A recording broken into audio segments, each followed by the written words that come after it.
El siguiente documental aborda temas que pueden disgustar, ya que presenta posibles interpretaciones de hechos históricos. Las conclusiones que se presentan son una cuestión de opinión. La evidencia es real.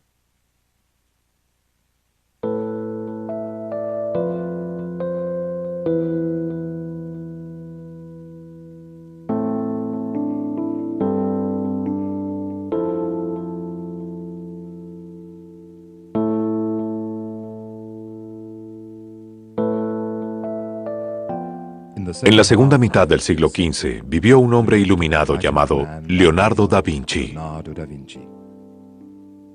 Su genio se manifestó en todas las disciplinas en las que incursionó. Fue dibujante, ingeniero, arquitecto, filósofo, inventor y músico. La curiosidad fue el motor principal de sus actividades.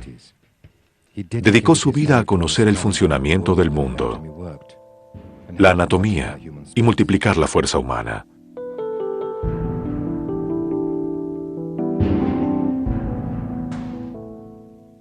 En cada proyecto fue un adelantado a su época, un personaje irrepetible, un elegido.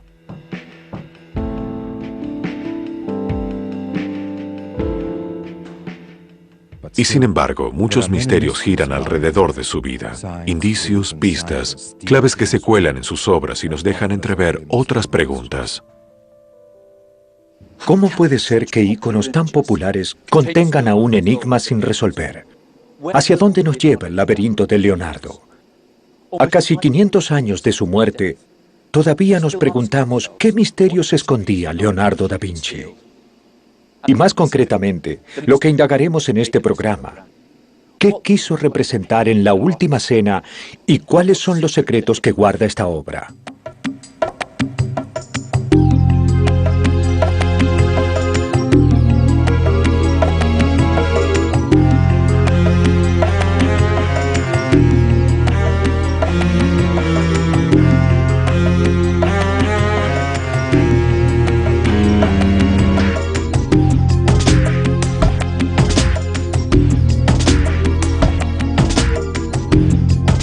El misterioso Leonardo da Vinci, el lado oscuro de un hombre brillante. Herejía, los misterios de la Última Cena. El año cero marca el inicio de la cristiandad que derivaría en el nacimiento de la Iglesia Católica y su influencia sobre la cultura del mundo occidental.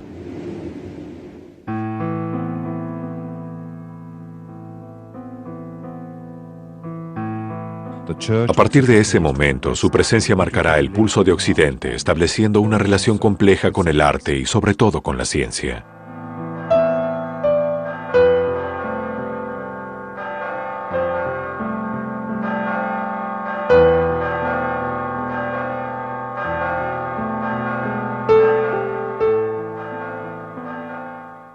Aquí en la región de Toscania nació el genio irrefrenable de Leonardo da Vinci en el año 1452. Su encuentro con la iglesia sería inevitable. Todos los artistas de su época tenían a la iglesia como su principal cliente. Leonardo da Vinci no fue una excepción. De hecho, algunas obras del pintor son consideradas como representaciones oficiales de algunos de los pasajes culminantes del Nuevo Testamento. Y aquí, señoras y señores, nos introducimos en el misterio. Considerada durante cientos de años la versión cristiana del momento en que Cristo comulga con sus apóstoles y anuncia la traición de Judas, la Última Cena de Leonardo da Vinci presenta muchas incógnitas. La obra representa el momento en que Jesús anuncia la traición de Judas. Luego advertirá que será 3 veces negado por Pedro. Comulgará con sus apóstoles y les encomendará su misión pastoral.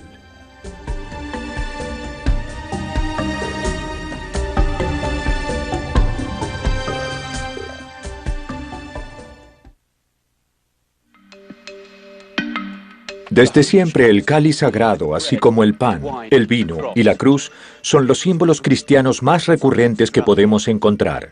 El cáliz ha sido representado de cientos de maneras y sobre él se han tejido todo tipo de historias y leyendas.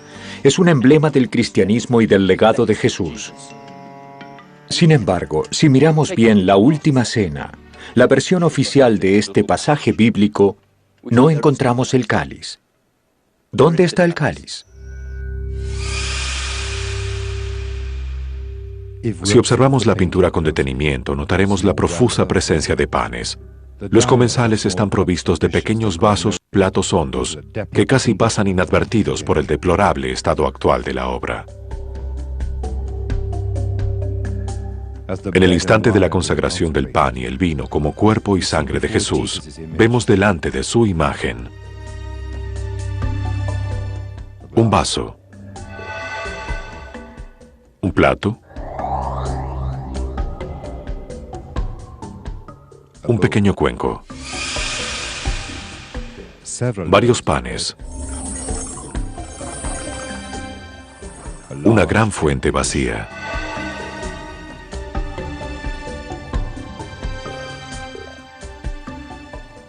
La falta del cáliz es un detalle nada ingenuo. Es solo el primero de los secretos que se esconden en la Última Cena. ¿Por qué Leonardo no pintó el cáliz? ¿Será que la obra nos está contando otra versión sobre la vida de Cristo?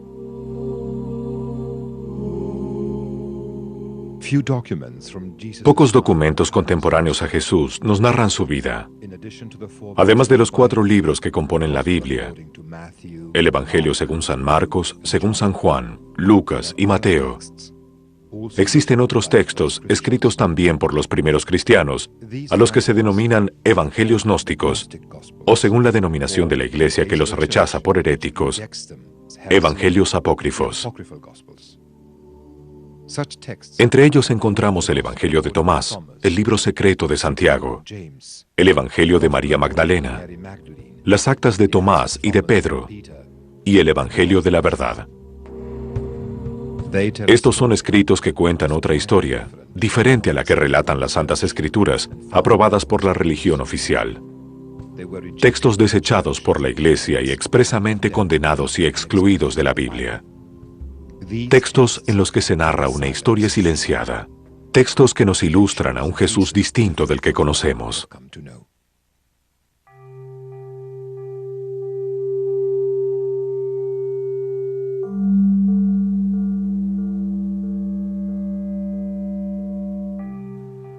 Estudios sobre la obra de Leonardo da Vinci han demostrado que es posible descubrir varios símbolos de los evangelios agnósticos.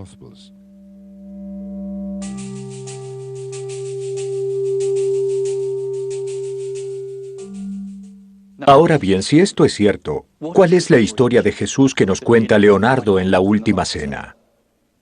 La ausencia del cáliz es solo la punta del ovillo, porque la versión que nos cuenta Leonardo incluye una esposa, un puñal y la posible descendencia de Jesús.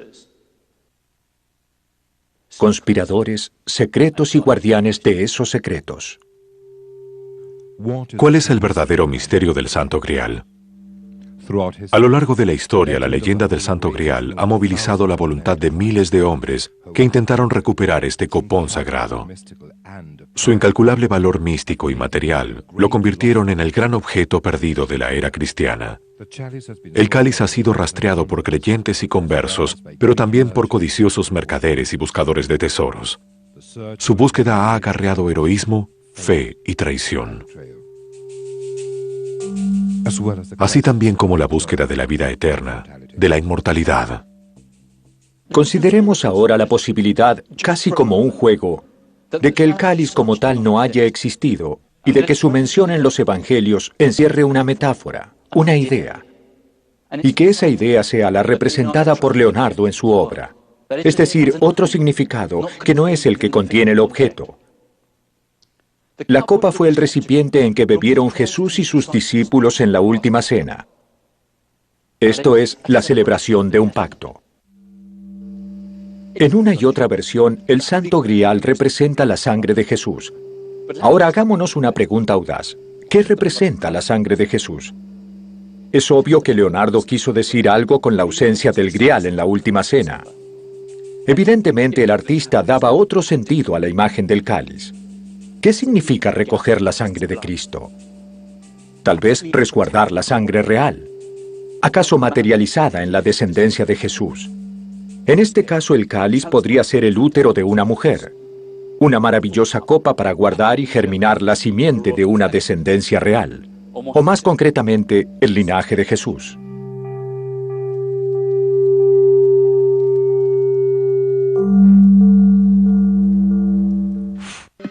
Hagamos un raconto. Tenemos a un artista como Leonardo, de multifacético genio y personalidad, que desde estos parajes dejó testimonio de los momentos más importantes del cristianismo, religión influyente de su mundo y el nuestro.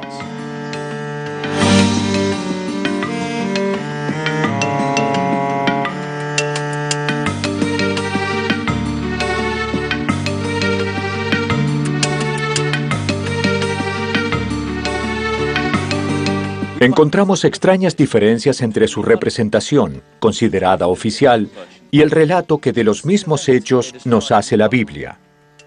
En concreto, en la mesa de la última cena no se encuentra el cáliz. Luego supimos que de acuerdo a documentación no oficial, el Santo Grial, también llamado sangreal o sangre real, representaría dos cosas. Primero, la estirpe y descendencia de Jesús. Segundo, el vientre que contuvo la sangre de Jesús y dio a luz un linaje divino.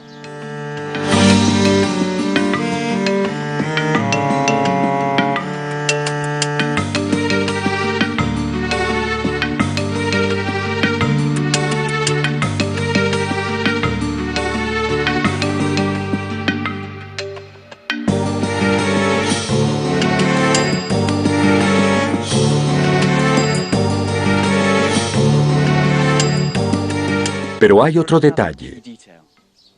Quien siempre fue señalado como el apóstol Juan parece ser una mujer. Asomémonos a este supuesto mundo herético. Conozcamos el otro lado de la historia. Entonces podremos discernir si quienes la protagonizaron fueron realmente herejes.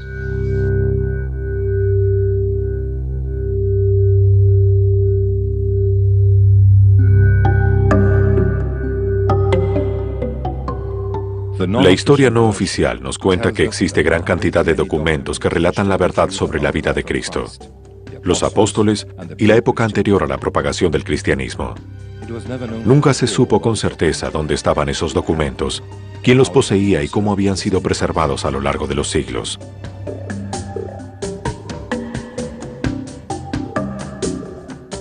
Después de la muerte de Jesús, el cristianismo, que había nacido como una secta judía perseguida por los romanos, comienza a expandirse por toda Europa. La nueva fe convence y convierte a bárbaros y romanos por igual, hasta que en el año 325, el emperador romano Constantino I pone fin a la persecución y se convierte él mismo al cristianismo, imponiendo este credo como la religión oficial de Europa. El cristianismo temprano adoptó distintas formas y hubo una variedad de sectas que profesaban su fe en Cristo de maneras muy distintas a las que hoy conocemos. A fuerza de hierro y sangre, la doctrina católica y apostólica de Roma, encabezada por poderosos papas y con la colaboración de reyes y príncipes, aniquiló a las sectas disidentes como los cátaros del sur de Francia e inclusive intentó infructuosamente absorber a la Iglesia cristiana ortodoxa de Bizancio, que aún hoy sobrevive. Pero en el siglo VIII comenzó el avance musulmán y los árabes atacaron y ocuparon buena parte de Europa y Oriente Medio. Enfrentados por una lucha de poder y de fe, en 1099, los cristianos de Europa se lanzaron a las cruzadas, expediciones religioso-militares para recuperar Tierra Santa, que dieron lugar a curiosas órdenes militares, rodeadas de numerosas leyendas y especulaciones.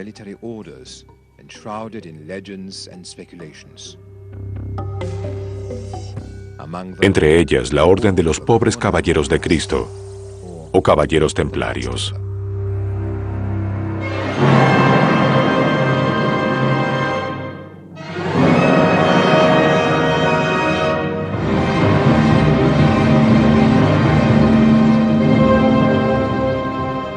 La saga de los Caballeros Templarios es uno de los capítulos más enigmáticos y apasionantes en la historia del cristianismo.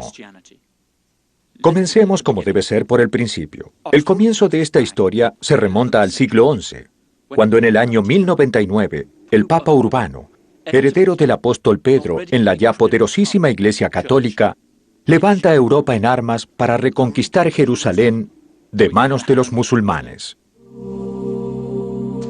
Así comenzó lo que la historia conoció como las Cruzadas, casi 200 años de guerra durante los cuales Europa se desangró tratando de conquistar Tierra Santa, como las olas del mar se estrellan contra una muralla. 200 años en que caballeros, reyes y hasta niños entregaron sus vidas, llevados por una fe ciega, sin obtener más que efímeros reinados, el mayor de los cuales duró apenas 50 años. Allí mismo es donde se sitúa el principio del relato. En 1099, el duque francés Godofredo de Bouillon encabezó la primera cruzada, derribó los muros de Jerusalén, masacró a los sarracenos y tomó el mando de la ciudad con el título de protector del Santo Sepulcro. Hay teorías que sugieren que Godofredo de Bouillon era el portador de un gran secreto que su familia guardaba desde los tiempos de Jesús. Para preservar ese secreto y encontrar pruebas fehacientes que lo corroborasen, fundó la Orden de Sion, cuya misión sería buscar cierta documentación perdida en las ruinas de la Ciudad Santa. Si fuera así, su participación en la cruzada no habría sido meramente una cuestión de geopolítica ni de fe. Esas mismas teorías sostienen que la Orden de los Pobres Caballeros de Jesucristo, o Caballeros Templarios, creadas en Jerusalén bajo el reinado del primo de Godofredo, Balduino II, con el objetivo declarado de proteger a los peregrinos cristianos, en realidad eran el brazo armado de la Orden de Sion de Godofredo.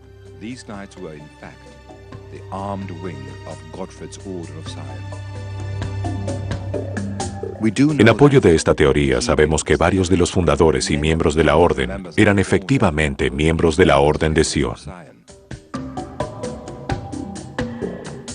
Lo cierto es que los Caballeros Templarios, que obtuvieron su nombre por haber sentado su base en las ruinas de lo que fuera el templo del rey Salomón, dedicaron los primeros años de su existencia no solo a patrullar los caminos a Tierra Santa, sino que una vez adentro de los establos del antiguo templo, se dedicaron a cavar y cavar y cavar.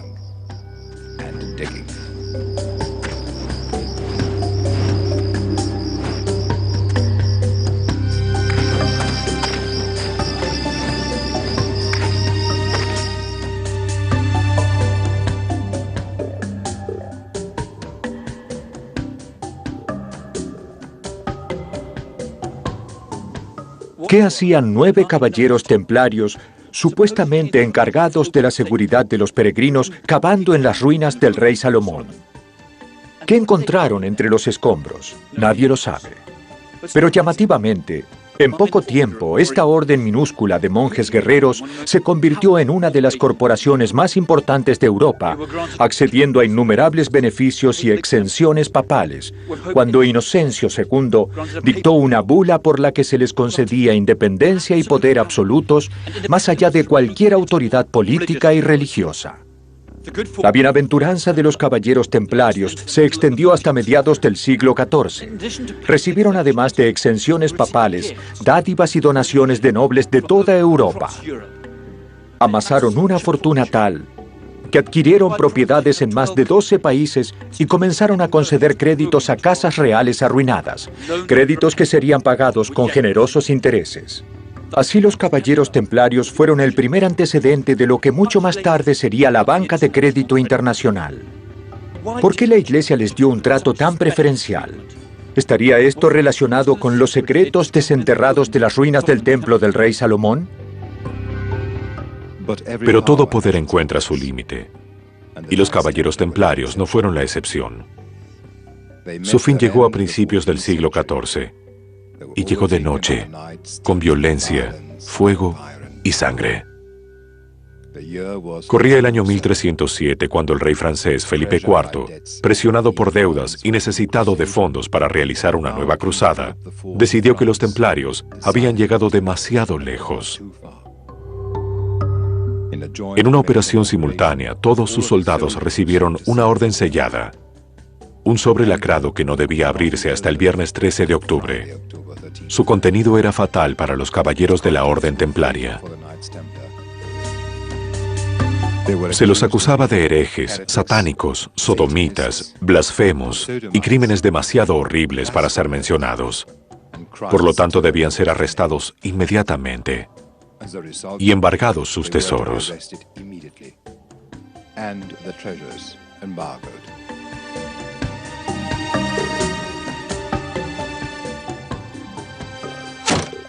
Una vez más, la cruz manaba sangre. Hasta el final de la orden, 2 siglos después, los templarios guardaron el secreto. Ni siquiera con torturas y tormentos pudieron arrancarles una palabra acerca de lo hallado. Sin duda, lo que encontraron los templarios en las ruinas del rey Salomón era una información lo suficientemente valiosa como para pagar el secreto con su vida. ¿Serían estos documentos los que hablaban del verdadero apóstol preferido y más amado de Jesús?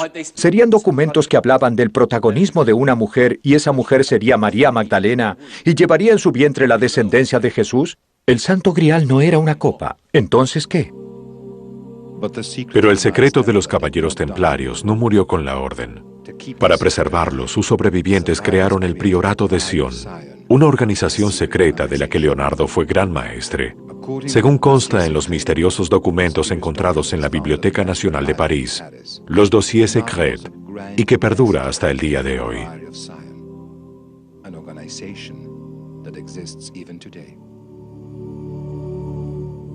¿Es posible que Jesús tuviera una esposa y descendencia?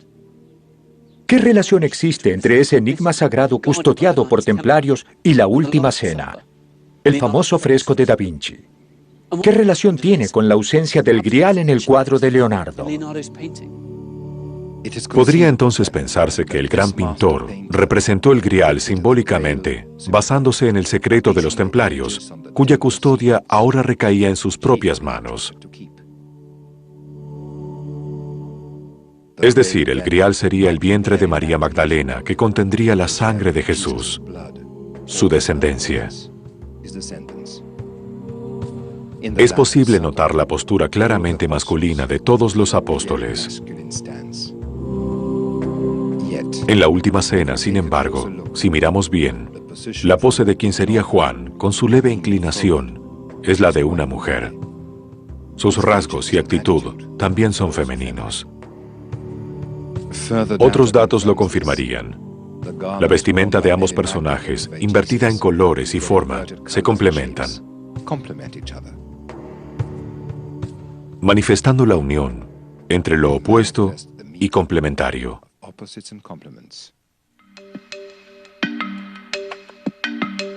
Leonardo da Vinci bosquejaba obsesivamente todas sus obras con mediciones, diagonales, paralelas y fórmulas.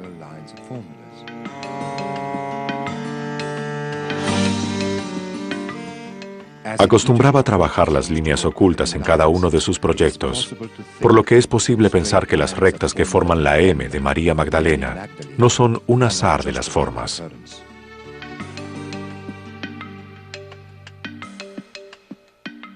¿El cáliz es la oquedad que se forma entre los dos? ¿Esto implica que María Magdalena estaba embarazada de Jesús? Pero, ¿qué pensaba Leonardo de las mujeres? Es muy notable la predilección de Leonardo por las figuras andróginas, con marcados encantos femeninos, sutiles, casi divinos, contornos de una belleza intocable. El tema de lo femenino estaría siempre presente en su obra. Así la mujer, la madre, la virgen, se convierten en imágenes recurrentes y, sin embargo, Leonardo da Vinci murió soltero y sin hijos. En sus numerosas biografías nunca se mencionaron amantes mujeres. Su obra está poblada por personajes femeninos. ¿Podemos arriesgarnos a decir que en la Última Cena se sugiere otra divinidad al lado de Jesús? ¿Una divinidad femenina? Decir que Leonardo pintó a la derecha de Cristo, no al apóstol Juan, sino a María Magdalena, no deja de ser arriesgado. Y nos obliga a revisar el papel de esta mujer dentro de los evangelios.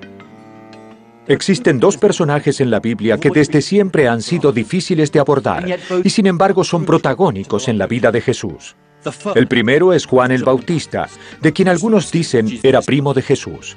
Ambos profetas mantenían una extraña relación de amor y rivalidad. Y el otro personaje, el que nos atañe, es María Magdalena, quien lavaba sus pies y fue la única mujer que siempre estuvo a su lado sin tener un parentesco sanguíneo. Así como Juan el Bautista es considerado el principio, María Magdalena, por ser la primera en verlo resucitado, es considerada el final. El principio y el final, como en un nudo. Uno de los tantos nudos que Leonardo gustaba inventar. Y uno de sus discípulos, al cual Jesús amaba, estaba recostado al lado de Jesús.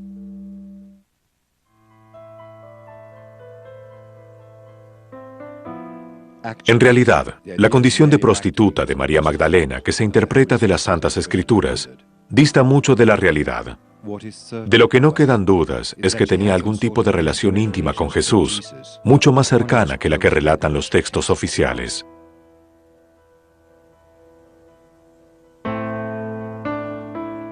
Ella fue una de las mujeres que permanecieron al pie de la cruz. Los 4 evangelistas oficiales coinciden en señalarla como la primera persona que se acercó al sepulcro vacío en Pascua. ¿No tiene cierta lógica que eligiera manifestarse ante la futura madre de su hijo?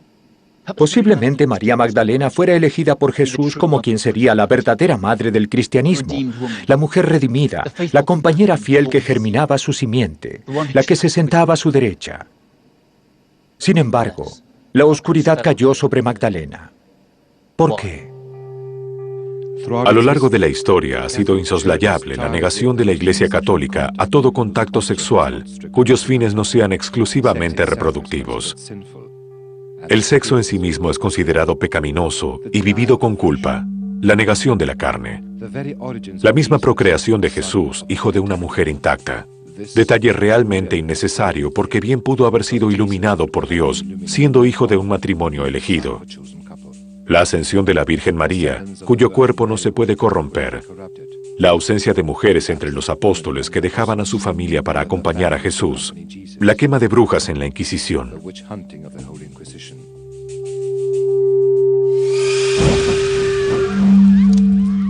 La mujer ha sido llamada impía, corrupta, lujuriosa.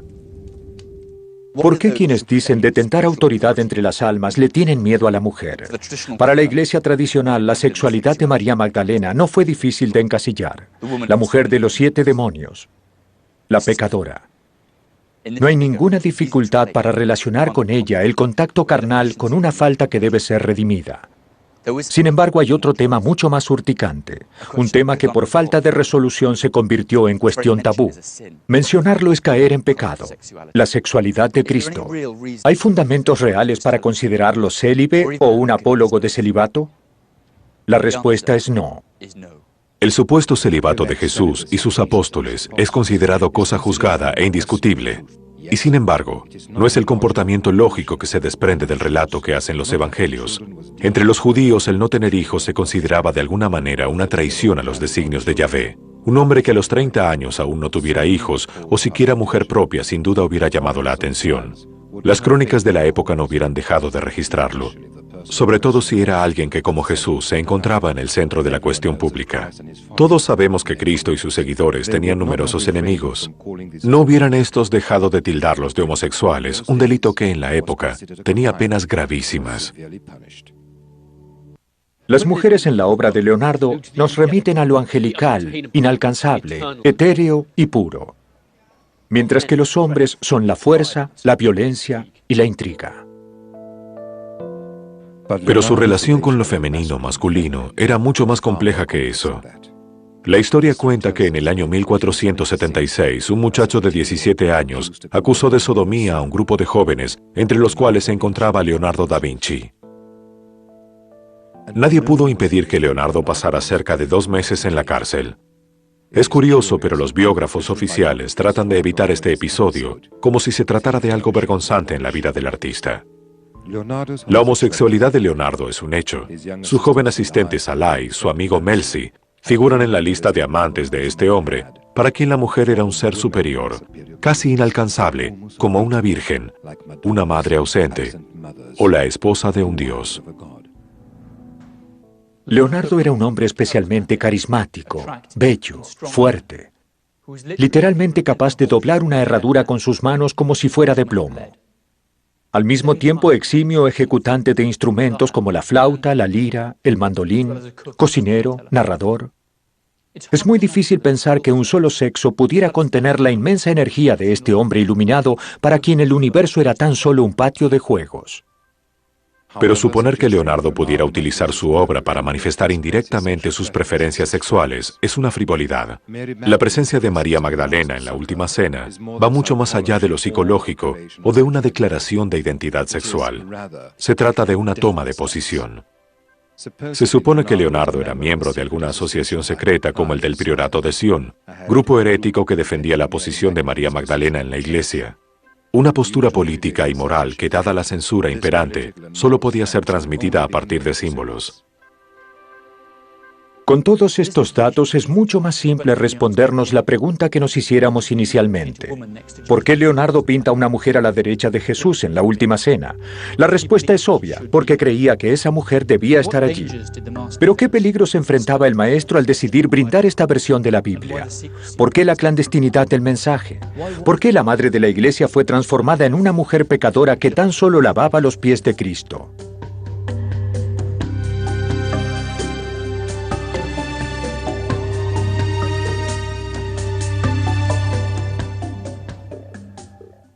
La vida de Jesús despertó pasiones, dudas y controversias.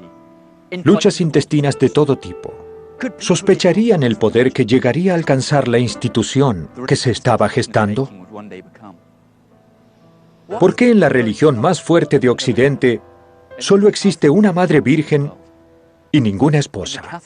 En la Iglesia Católica el rol de la mujer parece simplificarse a representar santidad y devoción. Leonardo da Vinci, un protegido de los poderosos, se atrevió a arriesgarlo todo para dar una versión de los evangelios que había sido negada y prohibida por la Iglesia, que le encargaba los propios trabajos. Podríamos pensar en una travesura, pero nada de lo que hacía Leonardo era ingenuo.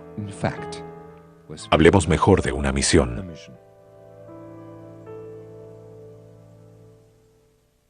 En efecto, Leonardo da Vinci cumplía una misión. El artista, el inventor, el músico, el cocinero, el filósofo, el transgresor irreverente y espiritual, tenía una misión, y alrededor de esa misión giraba gran parte de su vida. Leonardo da Vinci en su época era grande mestre del Priorato de Sion, heredero directo de los caballeros templarios, custodio de la verdadera religión de Cristo y Magdalena, depositario del legado del Sangrial, y como artista podía disfrazarse, pero no traicionarse. Por eso la verdadera historia, su auténtica fe, hablaba a gritos desde todas sus obras, aunque luego callara y lo desmintiera. El mensaje estaba dicho, porque como solía decir él mismo, la vista es el principal medio para que el entendimiento aprecie su totalidad. La pintura es superior y ocupa el primer lugar, porque no se desvanece apenas nace. Leonardo da Vinci. Y sus obras todavía hablan. ¿Podemos imaginarnos a Leonardo en ceremonias clandestinas, consumando rituales antiguos y prohibidos? No es difícil imaginarnos a Leonardo como a un hombre incansable, verborrágico, capaz de comunicarse con personas de distinta índole. Una persona ideal para presidir una actividad clandestina, por sus innumerables conexiones con el poder y con los círculos marginales. Por otro lado, su fama de artista genial e inquieto y sus actividades múltiples le permitirían estar en cualquier lugar sin despertar sospechas. Como la Iglesia Católica nunca quiso que se conociese la verdadera relación entre Jesús y María Magdalena, los mensajes de la obra contienen una clave oculta. Todo indica que el pasaje de la Biblia representado por Da Vinci corresponde a la versión de los textos gnósticos, textos que muchos cristianos ni siquiera saben que existen. Si la voluntad de Jesús fue hacer de María Magdalena su esposa, tener hijos con ella y erigirla en madre de la Iglesia, ¿en qué momento y gracias a quién la divinidad femenina se eclipsa en el cristianismo? Hasta el siglo IV existían en Europa una gran cantidad de cultos considerados herejes, cuya devoción se centraba en la divinidad de María Magdalena. La Iglesia oficial trabajaría arduamente para exterminarlos. El patriarcado tenía una dura batalla por delante. Una batalla que había comenzado mucho tiempo atrás. Y uno de sus discípulos, al cual Jesús amaba, estaba recostado al lado de Jesús. Una y otra vez volvemos a este versículo porque es uno de los focos en que se infiltra la verdad sobre la presencia de María Magdalena en la última cena. Observemos bien la actitud, el gesto de la pareja real. En él se hace evidente la intimidad, la confianza que había entre ellos. Aún despreciando a María Magdalena, los apóstoles se le acercan para que sea ella la que le pregunte quién pensaba que sería el traidor. Magdalena los escucha, casi podría decirse con tolerancia y resignación. ¿Acaso sabía que entre la agitación de los hombres, entre sus gestos y sus manos, entre tanta devoción escandalizada,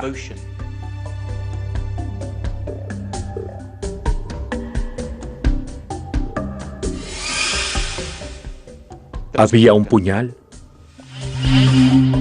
¿A quién pertenece la mano del puñal? ¿Qué simboliza ese cuchillo?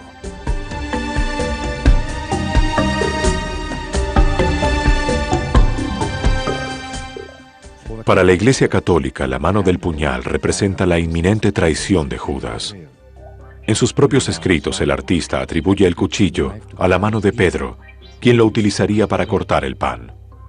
Sin embargo, si vamos a un plano detalle, vemos el final de un antebrazo que no pertenece a Pedro. Por el ángulo podría decirse que es la mano de María Magdalena, pero no corresponde al largo del brazo.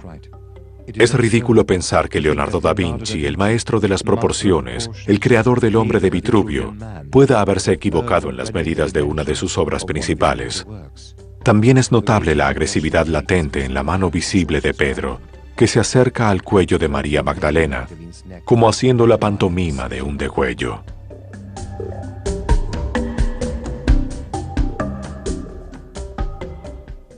Muchos de los evangelios nos dan a entender que los discípulos varones eran en realidad bastante cortos de entendederas.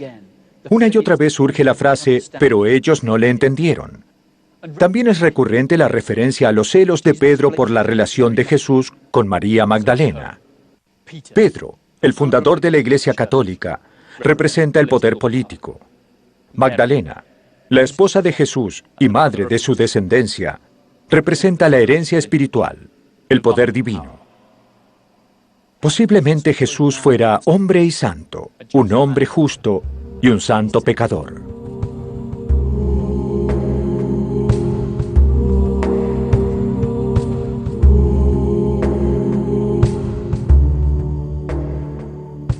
Juntos hemos comenzado a develar los misterios que nos ha legado este genio renacentista llamado Leonardo da Vinci. ¿Se animan a acompañarme en estos caminos colmados de preguntas?